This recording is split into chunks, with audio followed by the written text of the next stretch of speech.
Hello and welcome to Talkin Baseball. Trevor Plouffe is out. We're bringing in a new host, Ian Happ. Music, music, music.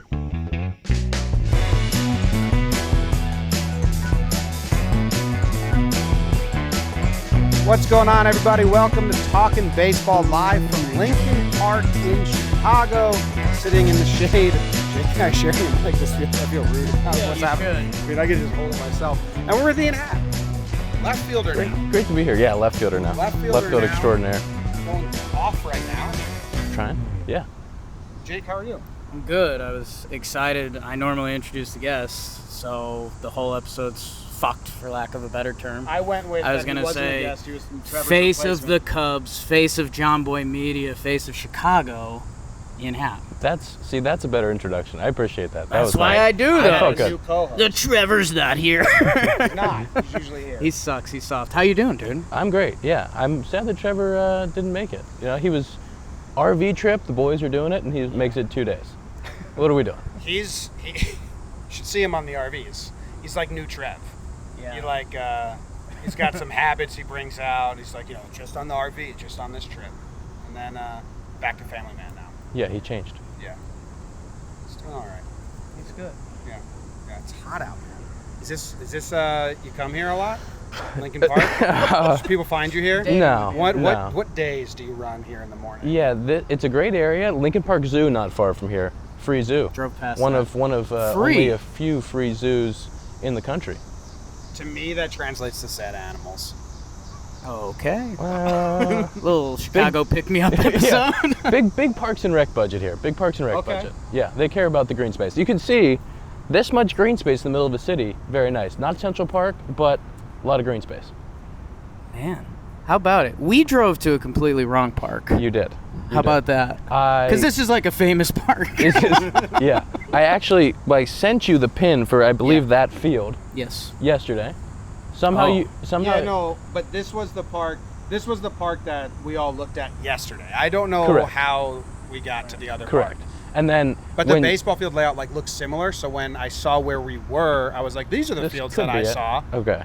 Because when I called you and you said we're at Waveland, I said Waveland is literally the street that Wrigley's on. Yeah. So I was like, that can't be correct. What's the, we're super famous now. Yes. You're walking through the streets of Chicago, or you walk, you're in the park. I'm in the park. How many, are you giving a couple? Wow, very interesting and cool point, Jake. But first, I got to tell you about Manscaped. What? Manscaped, is that the awesome company that sent me to Milwaukee so I could have the best time of my life? Yeah, that's Manscaped. Let me tell you a little bit more about Manscaped because it is that company that sent us to Milwaukee to have the best time of our lives. They sponsored the content that we were doing there on the field while we watched the field get landscaped. Oh, I shaved my downstairs with them too. That is correct. First off, the new Performance Package 4.0 includes the new Lawnmower 4.0. This trimmer is insane. Dare I say the GOAT of ball trimmers? Yeah, I said it.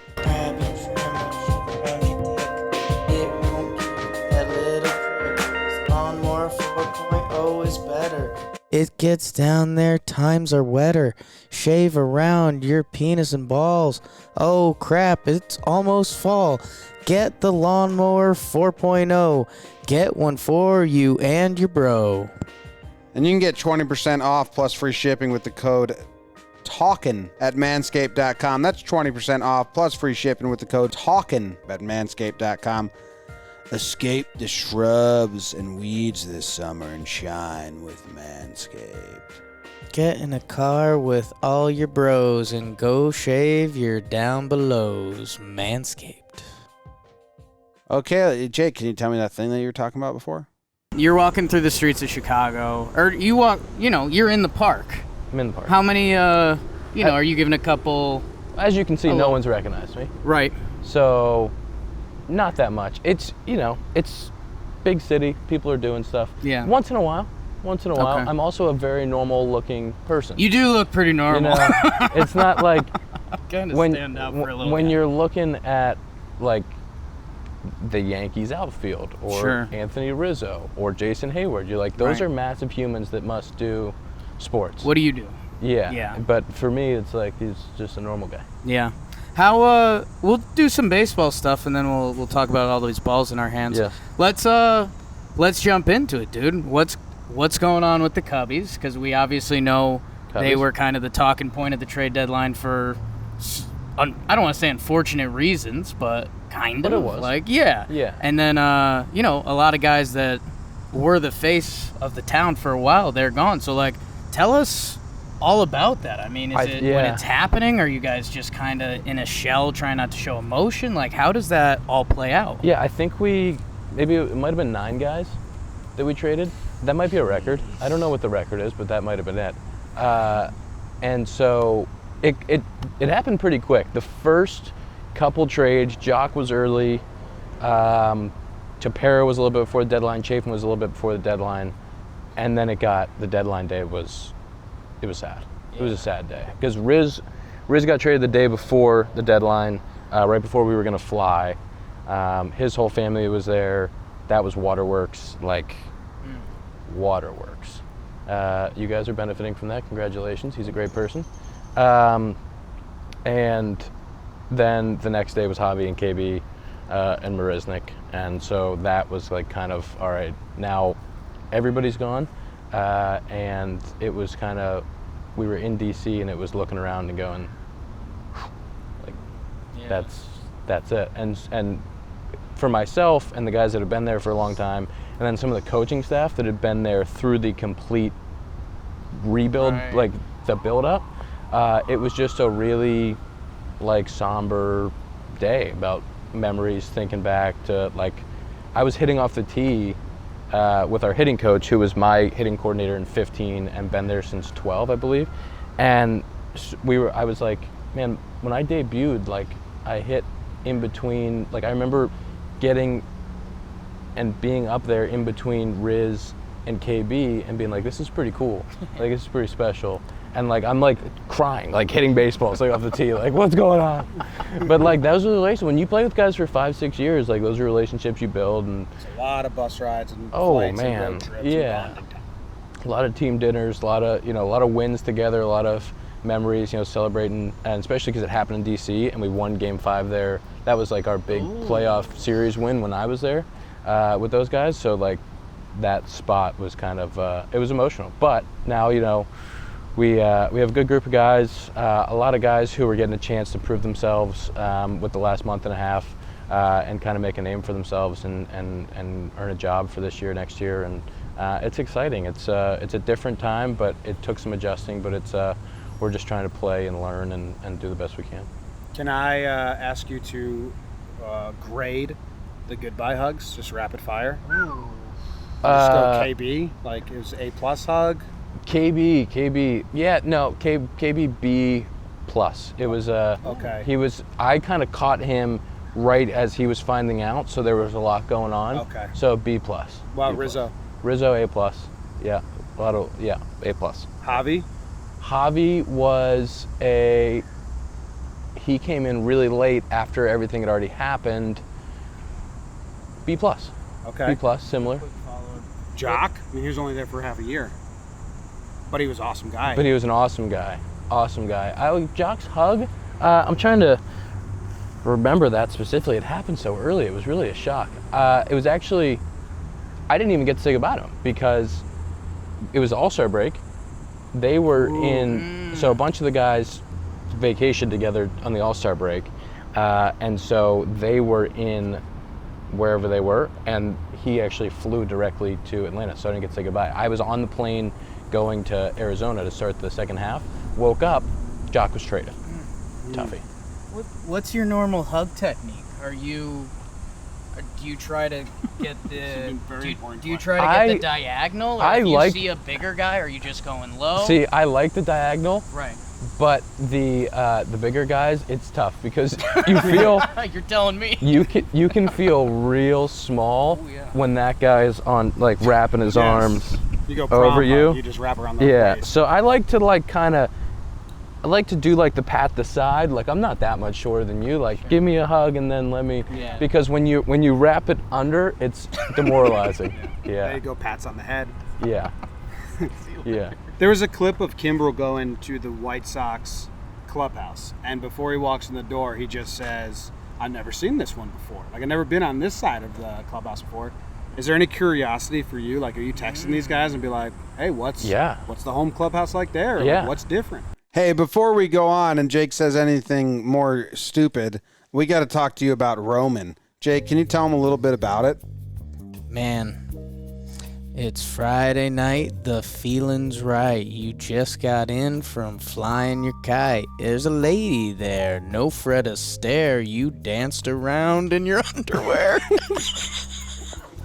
Go to GetRoman.com/Jomboy now to talk to a U.S. licensed healthcare professional. Everything Jake said is of interest to you, and you want to be Roman ready and have the confidence that you know you can rise to the occasion in the moment, just like Jake did on that little tune. Ready. U.S. licensed healthcare professional will work with you to find the best treatment plan. If medication is appropriate, it ships to you free with 2-day shipping. Roman ready. Go to GetRoman.com/Jomboy today, and if you're prescribed, get 50% off your first month of ED treatment. Roman ready.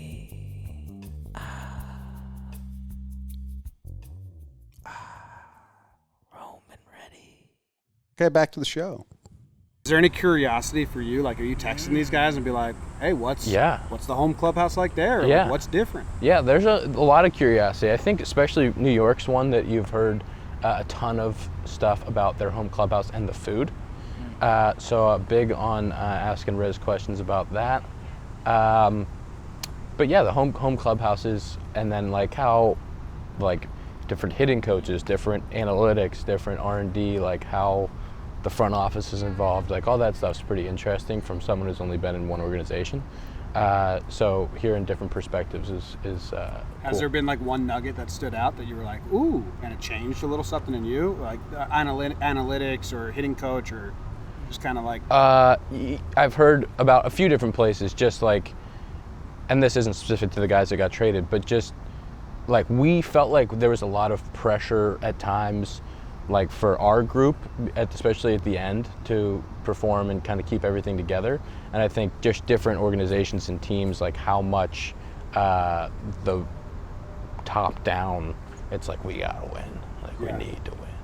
And so I think that's just like players just want to go out and play, and like we understand over the course of 162 that you have to have fun and stay even. And that's the good teams that we've had did that. Like that's 17 and 18, and like those teams, Joe Madden was great at it. Like he was unbelievable at making sure that one day didn't carry into the next. And I think that's like when you start to hear about like we gotta do it, we gotta win. It's like we gotta take it easy. It's a long season. I think last not sad question, but I know this is one of Jimmy's favorite.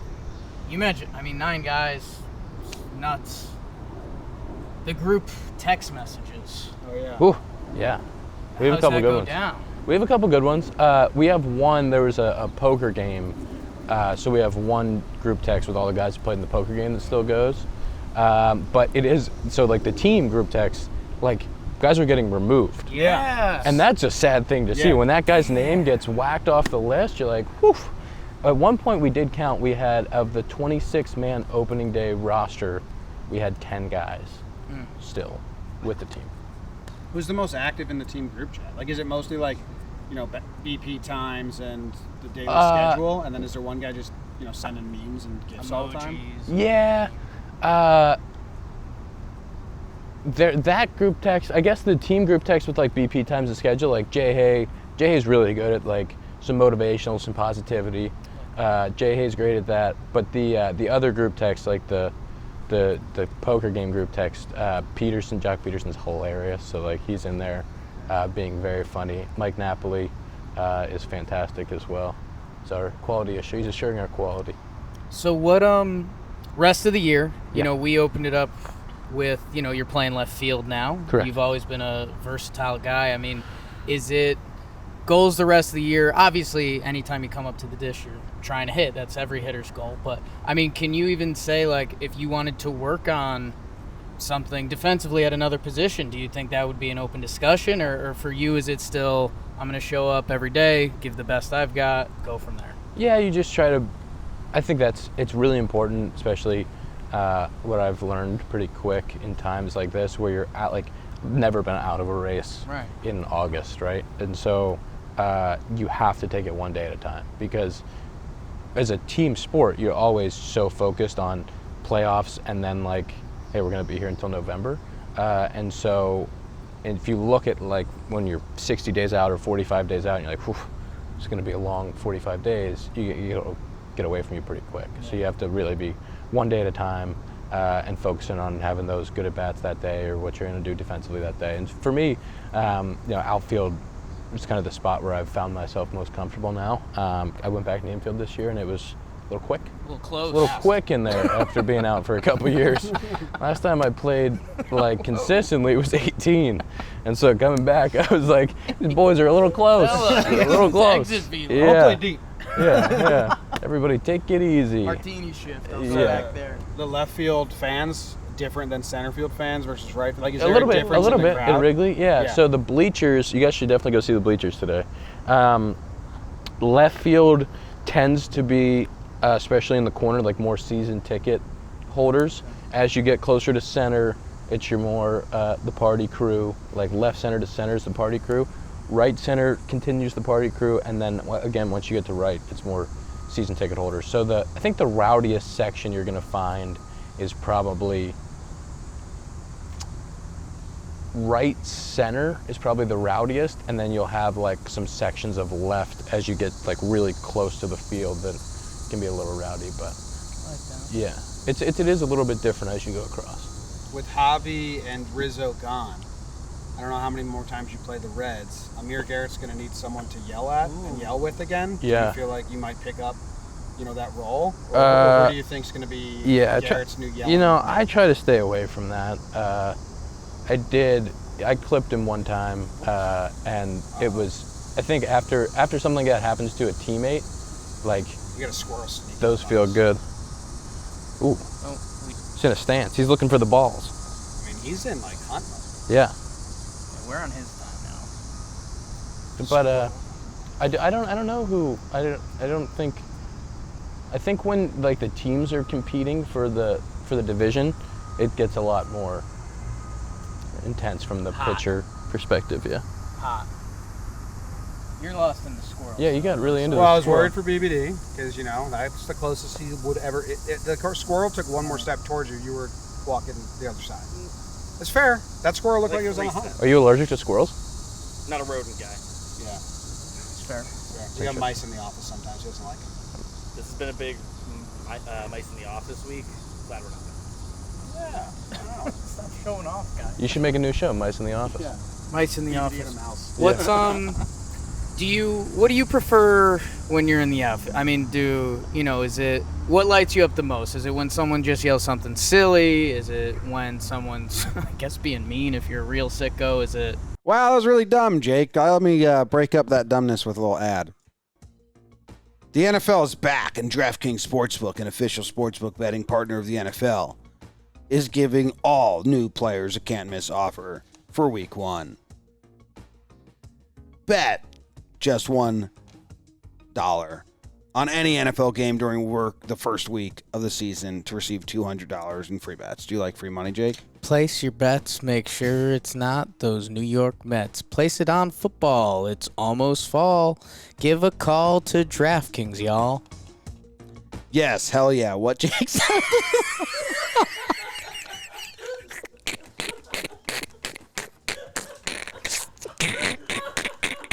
Download the DraftKings Sportsbook app now and use promo code Jomboy to receive $200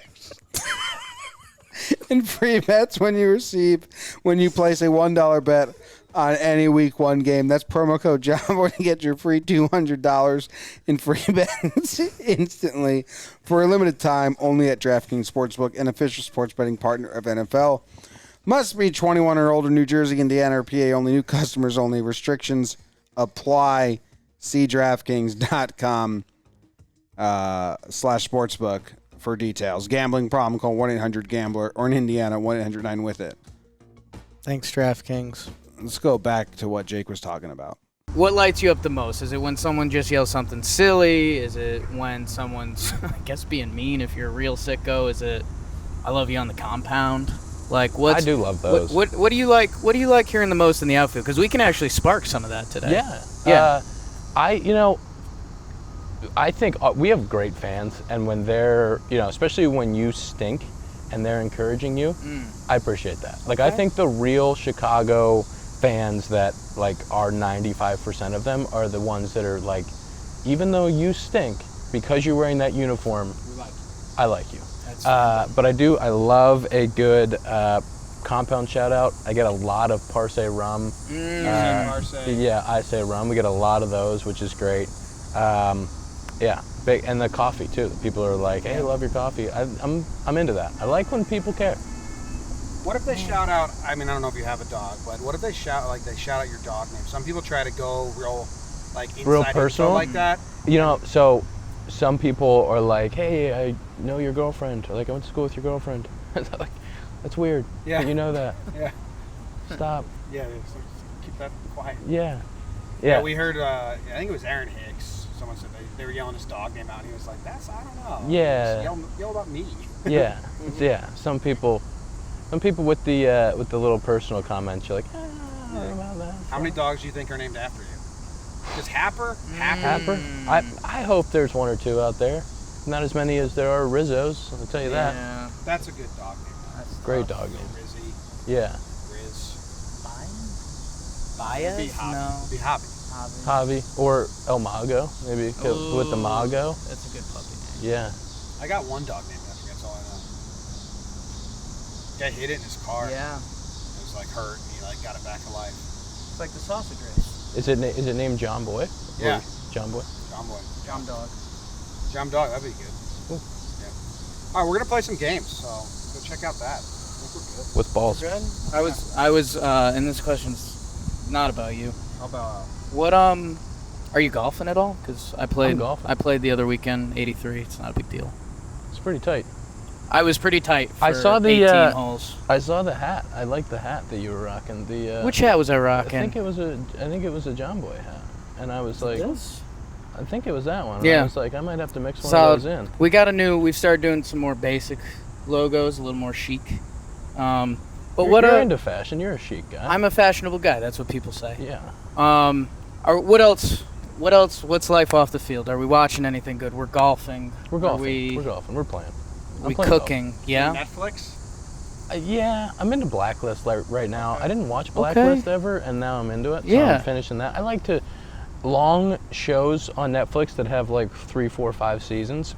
Amazing for during the year because you go on the road, traveling, fall asleep to one of them. You watch the same episode 7 times because you never made it through. Right. Big into that. Yeah. Okay. Did you lose a show, buddy? One of these guys that got moved. Did you have someone you guys? That's a big thing. You're halfway through a season together. No. Okay. Rizzo tell you how great the Yankees are? Tell me all the compliments that Rizzo told you about the Yankees. Here we go. Yeah, he said a lot of good things about the Yankees. He is made to be. If he's not a Cub, he's made to be a Yankee, right? Yeah. They love him there. Yeah. He's a natural-born leader. He's got family in the area. He's a big market. He can handle the media. He's a big market player that enjoys that, and he loves the city. He's a big city guy, and him in New York, just from a living and city standpoint, is absolutely perfect. And I think that he'll do a good job. I think that's a team where they just really want to win, and with that payroll and with they run it every year, they want to win baseball games badly, and so he's a guy that will take that pressure and kind of been there, he's done it. He'll be able to alleviate some of that, and he's the best leader I've ever been around as far as an everyday player. He's the perfect example of how to play every day in the big leagues. Awesome. Love it. That was nice. One last final baseball question. Grossest pitcher on the Brewers. We were just there. We got to bump elbows with some of those guys. There's so many gross guys right now. You go just pitch, or you have relievers and bullpen? Yeah, I mean, Hader's a tough AB for anybody, but from a starting standpoint, I think for like 7 innings, like Burns is throwing 95 mile an hour cutters with a 93 mile an hour changeup going the other way. Does a sick part of you ever want to stand in lefty against Hader and just be like, how much harder is this? I've honestly seen our lefties have more success. Oh, really? And I've thought to myself, maybe. Have you ever done? I've never. When done are you going to do that? I haven't done it in the big leagues. September. I've thought about it against Long September. I've thought about it against a few guys. Kershaw is one of them. Okay. Because that inside lane is very challenging for a righty. Suter, I really struggled against Suter for a long time. Thought about it against him, and Hader's one. Hader's would be terrifying because he's basically stepping at you. But I've seen like Riz and J-Hay both clip him. Schwarb might have got him once. Some really good at bats from lefties against him, where that angle righty is tough. Dude, get one. He's throwing a million. Get a little right on right. Scary. I think it would be like playing the infield. Like I'd go in there and one guy would throw a curveball. I'd be like, oh my God, how do you guys do this? Yeah. Nope. Because I take, once in a while, when a lefty's starting, the lefty BP thrower will throw. And I take my first round lefty. I'm like, this is ridiculous. What am I doing? This is terrible. Hey, thanks, man. We appreciate it. We're going to go play some a dumb little game. It's going to be on Jomboy Jake TV, so go tune into that afterwards. I'm already sweating, so I can't wait to start throwing stuff around. I have a nice sweat going. That was Talking Baseball. See ya.